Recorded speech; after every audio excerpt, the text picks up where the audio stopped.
ಇವತ್ತು ನಾಡಿನೆಲ್ಲೆಡೆ ಹೊಸ ವರ್ಷದ ಸಂಭ್ರಮ ಮನೆ ಮಾಡಿತ್ತು. ರಾಜಧಾನಿಯ ಜನರು ಅದ್ಧೂರಿಯಾಗಿ ನ್ಯೂ ಇಯರ್ ಅನ್ನ ವೆಲ್ಕಮ್ ಮಾಡಿದ್ರು. ಲಕ್ಷಾಂತರ ಮಂದಿ ದೇಗುಲಗಳಲ್ಲಿ ವಿಶೇಷ ಪೂಜೆ ಸಲ್ಲಿಸಿ ಹೊಸ ವರ್ಷವನ್ನ ಆಚರಿಸಿದ್ರು.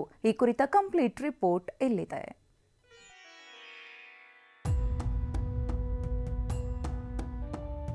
ಸಾಲುಗಟ್ಟಿ ನಿಂತಿದ್ದಾರೆ, ದೇವರ ದರ್ಶನ ಪಡೆದಿದ್ದಾರೆ. ಹೊಸ ವರ್ಷದ ಮೊದಲ ದಿನ ಭಕ್ತಿ ಭಾವದಿಂದ ದೇವರಿಗೆ ನಮಸ್ಕರಿಸಿದ್ದಾರೆ. ಇಷ್ಟಾರ್ಥಗಳನ್ನ ದೇವರಿಗೆ ಒಪ್ಪಿಸಿ ವರ್ಷಾರಂಭ ಮಾಡುತ್ತಿದ್ದಾರೆ.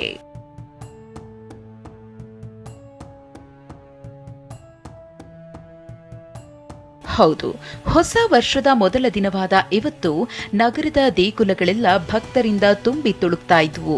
ಬನಶಂಕರಿ ದೇಗುಲಕ್ಕೆ ಭಕ್ತ ಸಾಗರವೇ ಹರಿದು ಬಂದಿತ್ತು.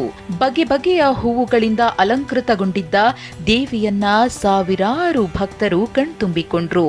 ದೇವಿ ಆಶೀರ್ವಾದ ಪಡೆದ್ರು. ದೇವರ ಮಹಿಮೆ ಎಷ್ಟು ಅಪಾರ ಅಂತ ಹೇಳಿ ನಾನು ತುಂಬಾ ವರ್ಷಗಳಿಂದ ಬರ್ತಾ ಇದ್ದೀನಿ. ಆದರೆ ಇಷ್ಟೊಂದು ಕ್ರೌಡ್ ಇವತ್ತೇ ಫಸ್ಟ್ ಟೈಮ್ ಬೆಳಿಗ್ಗೆ ಹೊತ್ತಲ್ಲಿ ನೋಡ್ತಾ ಇರೋದು. ಖುಷಿ ಅನಿಸುತ್ತೆ. ಎಲ್ಲರಿಗೂ ತಾಯಿ ಬನಶಂಕರಿ ಒಳ್ಳೇದು ಮಾಡಲಿ. ಎಲ್ಲರೂ ಏನೇನೋ ಆಸೆಗಳನ್ನು ಇಟ್ಕೊಂಡು ಬಂದಿದ್ದಾರೆ, ಅದೆಲ್ಲ ಈಡೇರಲಿ ಅಂತ ಅವರಿಗೆ ಹಾರೈಸ್ತಾರೆ.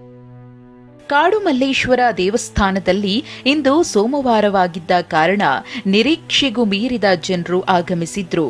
ಹೊಸ ವರ್ಷ ಪ್ರತಿಯೊಬ್ಬರಿಗೂ ಒಳಿತು ಮಾಡಲಿ ಅಂತ ವಿಶೇಷ ಪೂಜೆ ಸಲ್ಲಿಸಿದ್ರು.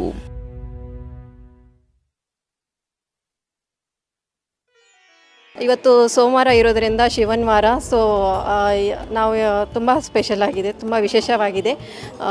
ಇವತ್ತು ಈ ಹೊಸ ವರ್ಷದಿಂದ ರಾಮ ಮಂದಿರ ಉದ್ಘಾಟನೆ ನಡೀತಾ ಇದೆ 22ನೇ ತಾರೀಕಿಗೆ. ಸೊ ನಾನಿಲ್ಲಿ ಮಲ್ಲೇಶ್ವರಂ ಇರೋದ್ರಿಂದ ಸೊ ಈ ಸೋಮವಾರದಿಂದ ಈ ಕಾಡುಮಲ್ಲೇಶ್ವರ ಅನ್ನೋದು ತುಂಬ ವಿಶೇಷ. ಸೊ ಎಲ್ಲರಿಗೂ ಹೊಸ ವರ್ಷದ ಶುಭಾಶಯಗಳು. ಗವಿ ಗಂಗಾಧರೇಶ್ವರ ದೇವಸ್ಥಾನದಲ್ಲೂ ಬೆಳಗ್ಗೆ 6 ಗಂಟೆಯಿಂದಲೇ ವಿಶೇಷ ಪೂಜೆಗಳು ಆರಂಭವಾಗಿದ್ವು. ಪಂಚಾಭಿಷೇಕ, ರುದ್ರಾಭಿಷೇಕ, ಪುಷ್ಪಾಭಿಷೇಕದ ಬಳಿಕ ಹೂವಿನ ವಿಶೇಷ ಅಲಂಕಾರ ಮಾಡಲಾಗಿತ್ತು.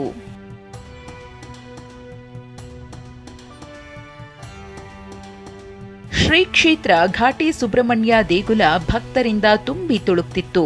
ನರಸಿಂಹಸ್ವಾಮಿ ಸಮೇತ ಸುಬ್ರಹ್ಮಣ್ಯ ಸ್ವಾಮಿಯ ದರ್ಶನ ಪಡೆದ್ರು.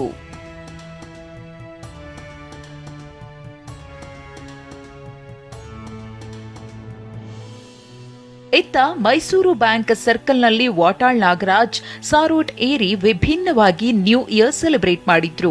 ಚಿಕ್ಕಬಳ್ಳಾಪುರದ ನಂದಿಗಿರಿ ಧಾಮವಂತೂ ಇವತ್ತು ಕೂಡ ಜನರಿಂದ ತುಂಬಿ ತುಳುಕ್ತಾ ಇತ್ತು. ನಗರದಿಂದಲೂ ಸಾವಿರಾರು ಜನರು ಗಿರಿಗೆ ಆಗಮಿಸಿದ್ರು. ಜೋಡಿಗಳು ಕೇಕ್ ಕಟ್ ಮಾಡಿ ವರ್ಷಾಚರಣೆ ಮಾಡಿದ್ರು. ಹಾಗೆ ಬನ್ನೇರು ಘಟ್ಟವು ಪ್ರವಾಸಿಗರಿಂದ ರಶ್ ಆಗಿತ್ತು.